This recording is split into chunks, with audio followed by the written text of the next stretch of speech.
alam bakit ganyan, parang kailan lang ayos naman. Kahit saan di makita dahilan, rason kung bakit dilisan sa lugar kung saan doon lang tayo magkaibigan.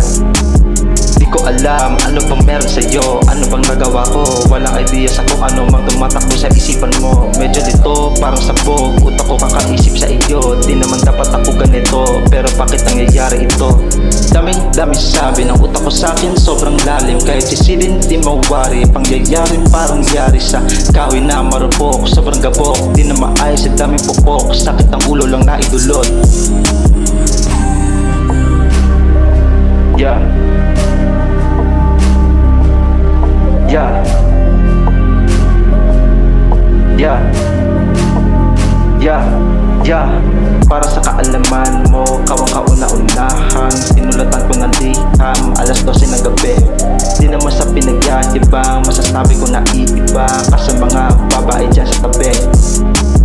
Nais ko lang na malaman mo bago matapos ang sulat na to. Sana makita kita, yun ang tunay na hinihiling ko.